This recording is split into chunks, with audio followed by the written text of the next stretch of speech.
Ouais l'équipe, j'espère que vous allez bien, c'est votre gars Barcelonino. On se retrouve aujourd'hui pour débriefer de la rencontre de Villarreal contre le FC Barcelone à Villarreal. Et quel match, quel match. Alors déjà par où commencer? Par où commencer? On a eu un match avec 6 buts, mais il aurait pu en avoir 9, 10, que ce soit des deux côtés. Pas 10-10 hein, mais Villarreal aurait pu en mettre 3, le Barça 6, Villarreal 4, on a pu se finir en 6-4 et tout. Je trouve que on a pu voir avec ce match les dangers du système de jeu d'Hansi Flick. Pourquoi? Parce que on est plusieurs occasions où ça va, on a eu de la chance, les joueurs étaient hors jeu. À un moment, il y a eu le but de Pépé là, j'ai eu peur. Parce que j'ai cru que vraiment il était pas hors jeu. Mais bon, la VAR a été montrée, on a vu qu'il était hors jeu. Mais voilà, en fait, le fait de jouer haut, ça jouait souvent aussi derrière nous. Et ils ont mis 2 buts hors jeu, si je dis pas de bêtises. Et par où commencer? Alors, on va commencer déjà par Ter Stegen. Ter Stegen qui, juste avant de se blesser, il sera absent. Moi, j'ai pas vu le choc réellement qu'il a eu, je pense à la retombée. Mais juste avant d'être blessé et qu'il mène un corner, il arrête une frappe, mais un très très bon face-à-face. Ter Stegen très fort sur sa ligne. On connaît Ter Stegen, moi comme je disais, hein, comme je dis, c'est juste je suis pas serein quand il est balle au pied, quand il se fait presser, des trucs comme ça. Mais sinon Ter Stegen, il reste très très fort. Il nous a encore sauvés. Après Naki Peña est venu, il a fait quand même des arrêts, même sur la frappe pied droit de Pépé, si je dis pas de bêtises.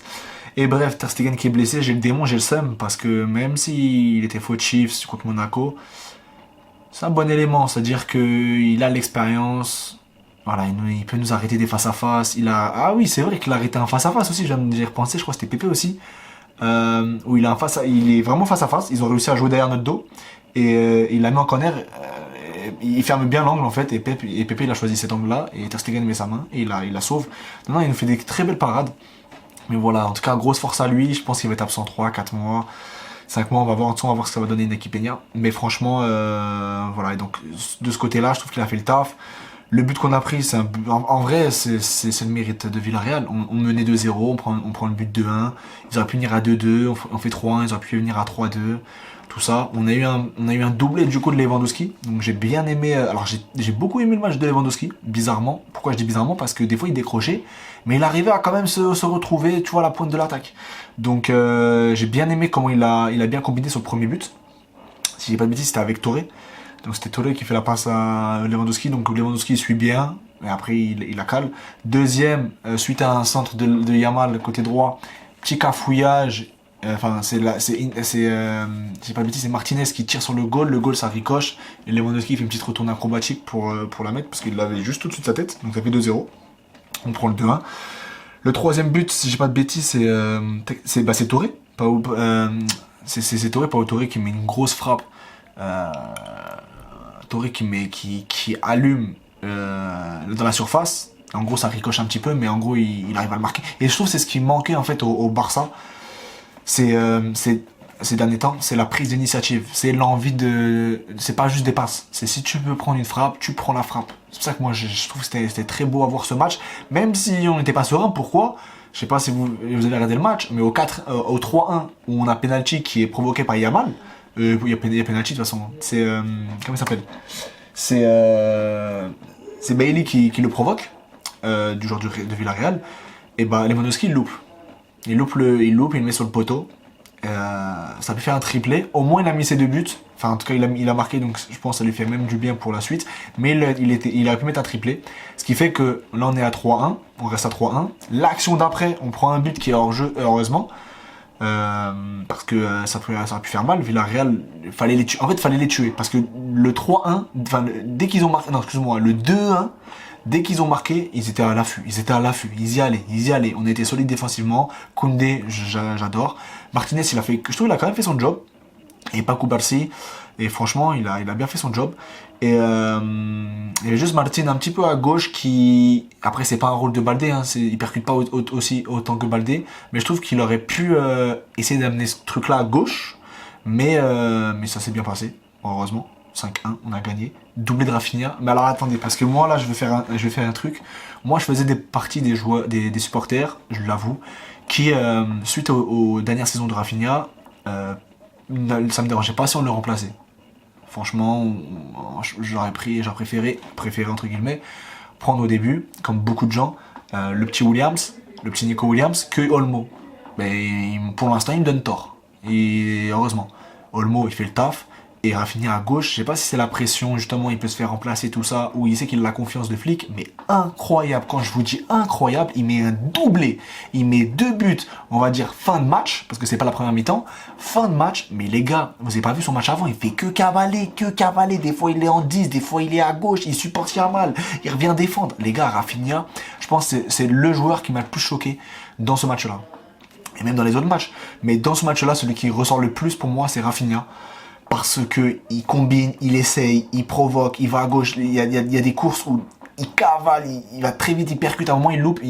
C'est une bonne sortie de Touré. Alors Touré aussi, hein, très très très fort. Moi, j'ai kiffé Touré. Touré qui ouvre vraiment pour Rafinha. Rafinha, il cavale son côté gauche. Et après, il se la pousse. Et après, il voit Yamal, mais bon, trop court. Bailly, je crois que c'est Bailly qui fait un bon retour. Ah non, c'était Pépé qui fait un bon retour. Donc franchement, incroyable. Du coup, Rafinha, pour moi, c'était l'homme du match. Même, il a mis son doublé en plus, mais pour moi c'était l'homme du match. Si Lewandowski a mis son triplé, il l'aurait eu. Mais il a eu le ballon. Mais en tout cas, Rafinha, j'adore le voir comme ça. Je suis rassuré. Pourquoi? Parce que suite au Monaco, je sais pas si vous avez vu le débrief, quand je parlais de Monaco contre le Barcelone où on a perdu 2-1, j'étais frustré parce qu'on n'a pas vu un 11 contre 11 sans Olmo. Et là, du coup, on a vu un 11 contre 11 sans Olmo. Bon, c'est pas la Ligue des Champions. C'est en Super League, c'est en Liga. Mais j'ai bien aimé parce que comme je dis, c'est un match, il aurait pu s'emballer. On aurait pu faire un 3-3, un truc comme ça, mais on a réussi à gérer. Et on a bien géré. Et ça finit en 5-1. Et l'équipe, je crois qu'on est en Liga, 6 matchs, 20 buts. 6 matchs, 20 buts. On est le FC Barcelone. Je sais pas si vous en rendez compte, on marquait jamais autant de buts. Les 3 derniers matchs, 7-0, 4-1, 5-1. Moi, j'adore voir ce Barça-là. Même si il fait peur le jeu, parce qu'on est très haut, mais pour l'instant j'ai l'impression qu'on gère bien le côté hors-jeu, la ligne, parce ils ont été pas mal de fois hors-jeu, en dehors des buts qui nous ont mis, 2 buts hors-jeu. Mais donc on le gère bien, et j'ai l'impression que... Et l'avantage de ça, c'est je crois on menait déjà 4-1 à la 60e ou 60... Je sais plus exactement, je vais vous dire ça de suite. Ouais. On menait 4-1 à la 74e, et du coup il a pu même faire... Même à Pablo Torre, il a donc ouais, dès la 74e, on menait 3-1. Il a quand même réussi il a changé Pedri, il a fait rentrer Pau Victor, que j'aime bien, que j'aime beaucoup. J'aime beaucoup voir. Il est sur la passe D sur le premier but de Rafinha. Et non, franchement, c'est l'avantage, c'est qu'on peut faire tourner les équipes. Je crois que Koubarsi l'a fait rentrer, si j'ai pas de bêtises. Et le troisième, j'ai oublié. Donc voilà, c'était vraiment une spéciale dédicace ou vraiment un big up à Rafinha parce que j'adore le taf qu'il fait. Je sais pas si peut-être c'est ce système-là qui lui convient le mieux. Mais en tout cas, j'adore le voir jouer, l'impliquer à fond. Lewandowski, même si des fois il décrochait, il faisait des bonnes ouvertures, aussi pour Lewandowski, des bonnes transversales et tout. Ça trouvait preneur. Il loupe son penalty, mais c'est pas grave. Moi, j'ai bien aimé aussi son implication. Ça va lui faire du bien de marquer ses 2 buts pour les prochains matchs. Mais en tout cas, non, franchement, un match qui heureusement le 3e but de Torre et le but hors jeu juste après nous a fait du bien. Mais le 4-1, le 4 et 5, le 4e but, il nous a sauvés, je trouve. Même à 3, on n'était pas serein. Mais moi, je suis content parce que on s'est pas laissé faire. On menait de 0, on prend le 2-1, on arrive à être solide. Et voilà quoi, c'est ce qui nous manquait en fait. C'est ce qui nous manquait. Qui juste pour vous dire qu'on a quand même pas mal souffert sur certaines actions, mais on a réussi à le faire. Donc franchement, c'est l'avantage.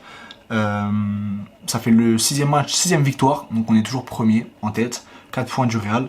Il faut garder ce truc-là, hein, faut garder faut garder cette énergie-là, faut pas laisser le point passer. Et voilà, on oublie Monaco, mentalité allemande, on va encore marquer des 4, des 5 buts. En tout cas, j'en ai pas parlé. Lamine Yamal, c'est ça que j'en parle que maintenant.